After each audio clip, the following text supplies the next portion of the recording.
পিসি builder বাংলাদেশের অনন্য যেমন আমাদের নিনজা গ্রাফিক্স কার্ড দেখতে যখন আসে তখন আমরা তার সঙ্গে মিট করেছি এবং সে পেরিনিয়াল কম্পিউটারে এসে নিনজার গ্রাফিক্স কার্ড RX 580 এটা দেখেছে, চেক করেছে এবং প্রাইস নির্ধারণ করেছে 11,950 টাকা।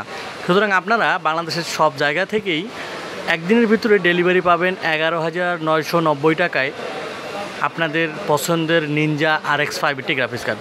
যদি এটা ব্র্যান্ড নিউ সেই জন্য একটু প্রাইস রেঞ্জের তুলনায় অনেক কম থাকবে, কিন্তু প্যালাডিন RX 580 চেয়ে তো অনেক বেটার। আমরা কথা বলেছি অনন্য যেমন